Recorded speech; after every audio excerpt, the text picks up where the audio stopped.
যে আমি কি ছিলাম কি হলাম রে। কিন্তু সে জানে না যে অজগরকে কিছুই করতে হবে না, শুধুমাত্র মুখটা বন্ধ করে নিলেই সে শ্বাসরুদ্ধ হয়ে মারা যাবে। তাদের নিশ্চিত বিনাশ তারা চোখের সামনে দেখেও যেন দেখতে পাচ্ছে। আর যখনই তাদের পরিবারে সামান্য আঁচ আসবে, সেই হিন্দুরাও জেগে উঠবে। তখন আপনি একটা নেংটি ইঁদুর হয়ে ওই পশুরাজ সিংহের সামনে দাঁড়াতে পারবেন তো? তাই বলি যে এই যে শান্তির পরিবেশ, আর এই শান্তি নামক শব্দটা নিয়ে এতটা খেলা করবেন না। এই শান্তিপ্রিয় মানুষগুলোকে শান্তিতেই থাকতে দিন, অকারণে খুঁচিয়ে তাদেরকে জাগাবেন না। তাই জগৎকে যদি আমি শুধুমাত্র যুদ্ধ বিগ্রহ আর হিংসাই দিয়ে থাকি, জগৎ আমাকে ওই পথ দিয়েই বের করে দেবে। এটা তারা বুঝতে পারছে না। আপনারা একটা জিনিস চিন্তা করুন তো, বর্তমানে বাংলাদেশের যে পরিস্থিতি, মৌলবাদ যেভাবে মাথাচাড়া দিয়ে উঠেছে, শুধুমাত্র বাংলাদেশেই সীমাবদ্ধ নয়, কিন্তু যেভাবে তারা বর্তমান বাংলাদেশের সমস্ত আইন কানুনকে অগ্রাহ্য করে যেভাবে একের পর এক অন্যায় করে যাচ্ছে, তার সঙ্গে মহাভারতের কোন ক্যারেক্টারের মিল পাচ্ছেন? একবার ভাবুন তো, আপনাদের কোন ক্যারেক্টারের সঙ্গে সর্বাধিক মিল মনে হচ্ছে সেটা একটু কমেন্ট সেকশনে লিখে জানাবেন। কিন্তু আমার যেটা সর্বাধিক মনে হয়েছে সেটা হচ্ছে ওই শিশুপাল। ওই শিশুপালের ক্যারেক্টারের সঙ্গে বর্তমান এদের ক্যারেক্টার যেন সম্পূর্ণই মিলে যায়। শিশুপালকে শ্রীকৃষ্ণ কি বলেছিলেন? যে তোর 100টা অন্যায় আমি সহ্য করব। মূর্খ শিশুপাল এটা মনে করতেন যে আমি যা কিছু করে গেলেও আমার সঙ্গে তো কিছুই হওয়ার নয়। 100টা অন্যায় সে তো অনেক বড় ব্যাপার। তো বর্তমানে যে শক্তি মাথাচাড়া দিয়ে উঠেছে বাংলাদেশে, শুধুমাত্র বাংলাদেশেই সীমাবদ্ধ নয়, সেটা আপনারা জানেন। কিন্তু বাংলাদেশের কথাই আমি বলবো, যেভাবে একের পর এক অন্যায় করে যাচ্ছেন, ভারতের মতো মহাশক্তিধর দেশকে যেভাবে অগ্রাহ্য করে যাচ্ছে, ভারতের পতাকার অবমাননা করছে, অসম্মান করছে। পতাকা প্রতিটা দেশের জন্যই গর্বের, কিন্তু এই সনাতন ধর্মের বাসভূমি এই ভারতবর্ষের কাছে পতাকা শুধুমাত্রই পতাকা নয়, শুধুমাত্র একটু আবেগ নয়, আমরা আমাদের দেশকে মাতা বলি। সুতরাং সেখানে পতাকা আমাদের কাছে কি, সেটা আশা করি আপনারা সকলেই বুঝতে পারছেন। তারা একের পর এক এই ধরনের সকল অন্যায় করে যাচ্ছে, এবং শিশুপালের মতো তারা এই ধারণায় রয়েছে যে তাদের কিছুতেই কিছু হওয়ার নয়। আজকে স্বাধীনতার পর যেখানেই এই মৌলবাদ মাথাচাড়া দিয়ে উঠেছে, সেই দেশগুলোর অবস্থা চিন্তা করুন। আজকে পাকিস্তানের অবস্থা চিন্তা করুন, একই সঙ্গে তো স্বাধীনতা পেলাম, তাদের অবস্থাটা চিন্তা করুন। ভারতের পাশে দাঁড়ানোর মতো কি আছে? আজকে যদি বেঁচে থাকতেই সুখ শান্তি কি জিনিস আমাদের কাছে অধরা থেকে যায়, তাহলে মৃত্যুর পর কি জুটবে সেটা যুক্তিবাদী শুভবুদ্ধি সম্পন্ন মানুষ সহজেই ধরে ফেলবেন। তো যাই হোক, সে বিষয়ে গিয়ে কাজ নেই। কিন্তু এই যে সাপের মাথায় ব্যাঙ নাচুনি, সাপের মাথায় না, সাপের মুখের মধ্যে ভৌগোলিক অবস্থানটা দেখে নিন, সাপের মুখের মধ্যে বললেটাই ঠিক হয়। ও ভাবছে কি ছিলাম কি হলাম রে। ওই একটা গল্প শুনেছেন, একজন কুলু, তা তার বেশ পয়সার অহংকার হয়েছে, তা গুরুদেবের কাছে গিয়ে বলছে, গুরুদেব কি করা যায়? বলছে তুই একটু সকলের জন্য পুকুর টুকুর খুঁড়ে দে, কূপ খনন করে দে। এবার করে দিয়েছে। করে দেওয়ার পরেও কুলুর স্বাদ মেটে না, যে এতে আর কতটুকু সুনাম, আমার বিশাল সুনাম হবে সেরকম কিছু করতে হবে। তা গুরুদেব সেটা বুঝতে পেরেছে, যে কারণে আবার যেই বলছে তুই একটা রথের মেলা দিয়ে দে, তাহলে দেখবি বিভিন্ন জায়গায় তোর সুনাম ছড়িয়ে পড়বে। কুলু তো খুব খুশি। তা রথ যখন টানছে, সেই রথের সামনে কুলু নেচে নেচে বলে, আমি কি ছিলাম কি হলাম রে। মানে খুব সেই কীর্তনের মতো বলছে, কি ছিলাম কি হলাম রে, খোলের তালে তালে। আর ওই খোলের তালে তালে গুরুদেব আখর দিয়ে বলছে, তুই যে কুলু তুই সেই কুলু রে। তা এই হচ্ছে অবস্থা। কারণ দান ধ্যান করা অহংকারের জন্য নয়, দান ধ্যান করা অন্তরের মলিনতা দূর করার জন্যে। তো যাই হোক, এই আলোচনায় আমরা বিশদভাবে ঢুকবো না। তো ওই যে ব্যাঙ অজগরের মুখের মধ্যে খুব নাচ করছে, যে আমি কি ছিলাম কি হলাম রে। কিন্তু সে জানে না যে অজগরকে কিছুই করতে হবে না, শুধুমাত্র মুখটা বন্ধ করে নিলেই সে শ্বাসরুদ্ধ হয়ে মারা যাবে। তাদের নিশ্চিত বিনাশ তারা চোখের সামনে দেখেও যেন দেখতে পারছে না। কারণ শিশুপালের মতো তারা এই ধারণায় রয়েছে তাদের কোনো কিছুতেই কিছু হওয়ার নয়। তাই জগৎকে যদি আমি শুধুমাত্র যুদ্ধবিগ্রহ আর হিংসাই দিয়ে থাকি, জগৎ আমাকে ওই পথ দিয়েই বের করে দেবে। এটা তারা বুঝতে পারছে না। তা আমি ধরলাম খুব খারাপ পরিস্থিতি হলো। যদি আমরা শাস্ত্রের নিরিখেও দেখি, আজকে বর্তমানে যারা হিন্দু তাদের সকলকেও যদি বিনাশ করে দেওয়া হয়, অবশিষ্ট লোকের মধ্যে থেকেই হিন্দুত্বের প্রচার হবে। এই যে বিষয়টা, এই বিষয়টাই তারা বোঝে না। এই যে সনাতন হিন্দু ধর্ম, এটা কোনো মতবাদ নয়, যা সত্য তারই ব্যাখ্যা মাত্র। এই যে আত্ম উপলব্ধির উপর আধারিত যে হিন্দু ধর্ম বা শাস্ত্র, সেটা প্রতি পদে পদে যে আত্মার কথা বলে, এটা কারুর স্বীকার করা বা অস্বীকার করার উপর নির্ভর করে না। এই যে আত্মা, তা প্রত্যেকটা জীবের মধ্যেই রয়েছে এবং সেটা প্রকাশিত হবে। তাই যদি কেউ মনে করে যে খুব খারাপ পরিস্থিতি, বেছে বেছে সকল হিন্দুদের বিনাশ করে দেবে, কিন্তু তারা ভুলে যাচ্ছে যে হিন্দু ধর্মের আচরণকারীদের বিনাশ করা সম্ভব, কিন্তু হিন্দু ধর্ম বা সনাতন ধর্মের বিনাশ সম্ভব নয়। তারই গৃহের মধ্যে থেকে হিন্দু ধর্মের উত্থান হবে। এই সত্যটা যদি কারোর মাথায় ঢোকে, তাহলে সেই মূর্খ কখনো হিন্দু ধর্মের বিনাশের চেষ্টা করবে না। ভুলে যাবেন না, হিন্দু ধর্ম কোনো মতবাদ নয়। ধর্ম নিত্য এবং সনাতন। ধর্ম নিয়ে একটি স্বতন্ত্র ভিডিও করা আছে, সেটি আপনারা অবশ্যই দেখে নেবেন। তো এই যে ধর্ম সনাতন বা সনাতনী ধর্ম, এর কিন্তু বিনাশ হয় না, কারণ যার বিনাশ হয় তা কখনো সনাতন হতে পারে না।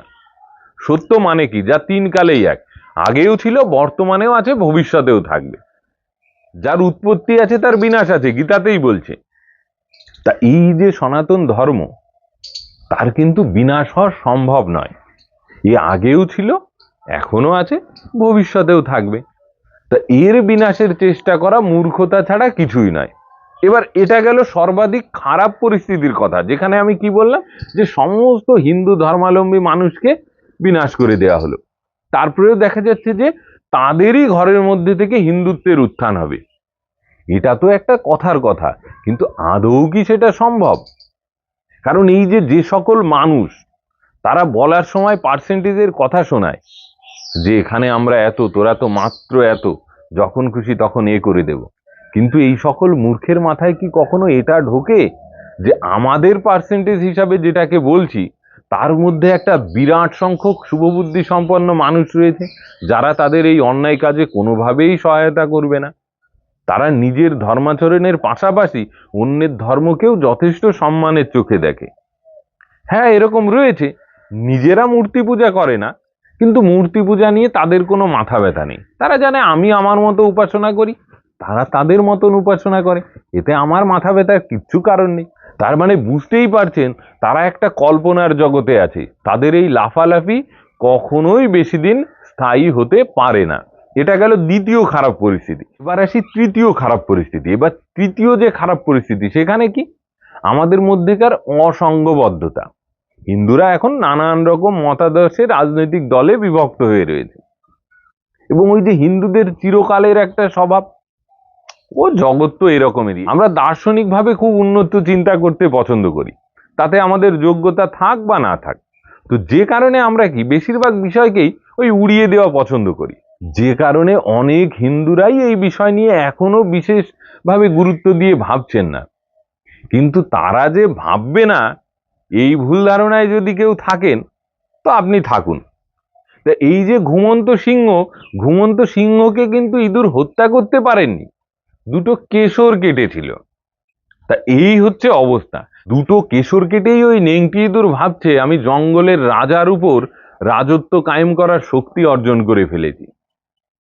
তা বর্তমানে যাদের গায়ে এখনো তাপ লাগেনি, তারা হয়তো শান্ত হয়ে রয়েছে, বা বিভিন্ন মতাদর্শে ভাগ হয়ে রয়েছে, বিভিন্ন রাজনৈতিক দলে বিভক্ত হয়ে রয়েছে, কিন্তু ভুলে যাবেন না, তারা সকলেই হিন্দু। কারণ এই যে অদূরদর্শী যে মৌলবাদী শক্তি, যা মাথাচাড়া দিয়ে উঠেছে, এদের কোনো আপন পর হয় না। যারা এদের লালন পালন করছে, এরা তাদের বিনাশ করতেও উদ্যত হবে। আর যখনই তাদের পরিবারে সামান্য আঁচ আসবে, সেই হিন্দুরাও জেগে উঠবে। তখন আপনি একটা নেংটি ইঁদুর হয়ে ওই পশুরাজ সিংহের সামনে দাঁড়াতে পারবেন তো? একবার ভেবে দেখুন, এমনি হৃদকম্পন সৃষ্টি হয়ে যাবে। সেটা হয়তো বুঝতে পারছেন না, তাই বলি যে এই যে শান্তির পরিবেশ, আর এই শান্তি নামক শব্দটা নিয়ে এতটা খেলা করবেন না, এতটা খেলা করবেন না। এই শান্তিপ্রিয় মানুষগুলোকে শান্তিতেই থাকতে দিন। অকারণে খুঁচিয়ে তাদেরকে জাগাবেন না। ওই বৃন্দাবনের বাঁশুরিধারী শ্রীকৃষ্ণ তিনি কিন্তু প্রয়োজনে সুদর্শন চক্রকেও আহ্বান করতে পারেন। তাই আপনাদের ভালোর জন্যই বলছি, শুধুমাত্র ওই বাঁশুরিধারী শ্রীকৃষ্ণকে দেখে ভ্রমে পতিত হবেন না, ওই সিংহনাদকারী গীতার শ্রীকৃষ্ণকেও দেখুন। তারপরেও যদি মনে করেন যে এগুলো চালিয়ে যাবেন, তাহলে আপনাদেরকে বলি, কর্ম যেমন আপনার, যে ফল পাবেন সেটাও আপনার। সুতরাং এতে মাথা ব্যথা করার কিছু নেই, যা হওয়ার তা তো হবেই। তো এতক্ষণ পর্যন্ত যে আলোচনা হলো সেটা হিন্দু ধর্মাবলম্বী মানুষদের উপর বেস করেই আলোচনাটা হলো। এখনো কিন্তু আমরা ভগবান শ্রীকৃষ্ণের সেই কথা বলিনি যেখানে তিনি আমাদেরকে আশ্বস্ত করে রেখেছেন, যখনই ধর্মের গ্লানি হবে এবং অধর্মের বাড়বাড়ন্ত হবে, তখন আমি সাধুদের রক্ষা করার জন্যে এবং অধর্মের বিনাশ করার জন্যে এই ধরাতলে অবতীর্ণ হব।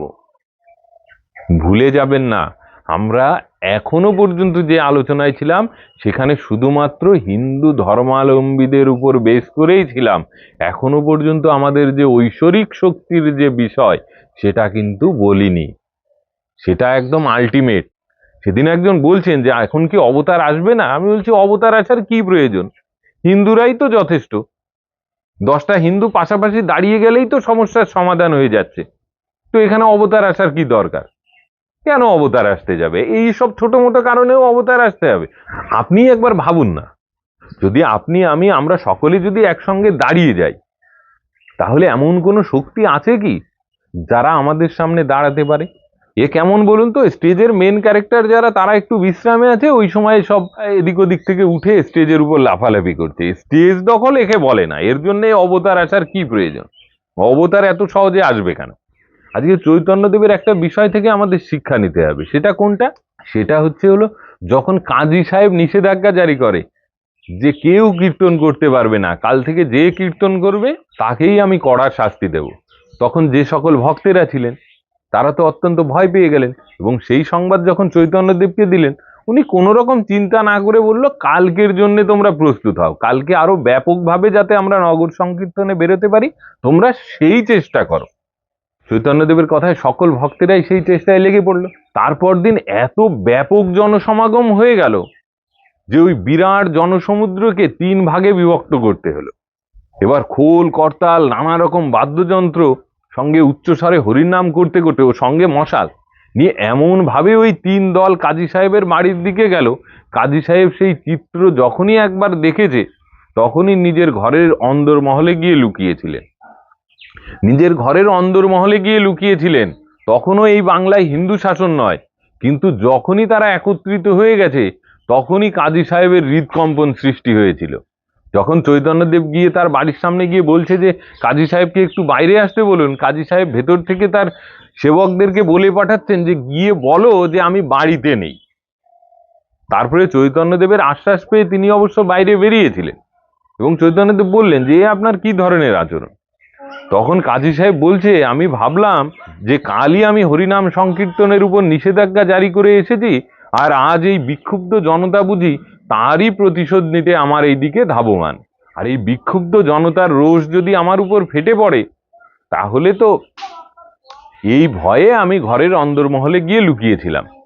তা এই যে একতার শক্তি, এক আমরা আছি, সামান্য একটু এদিক ওদিক হয়ে আছি, এই সমস্যা খুব তাড়াতাড়ি মিটে যাবে। যদি আপনাদের মধ্যেও আজকের এই বিষয় নিয়ে কোনো অন্যান্য ধারণা থেকে থাকে, কোনো ভালো ধারণা এসে থাকে, সেটা অবশ্যই কমেন্ট সেকশনে লিখে দেবেন, যাতে পরবর্তী কোনো আলোচনায় আমরা সেগুলো উল্লেখ করতে পারি। আমরা সবাই একত্রে একে অপরের সঙ্গে হাতে হাত রেখে এগোতে চাই। তো আশা করি সেই বিষয়ে আপনাদের সকলের কাছ থেকেই আমরা সহযোগিতা পাবো। সকলে ভালো থাকবেন। নমস্কার। হর হর মহাদেব। জয় শ্রীরাম।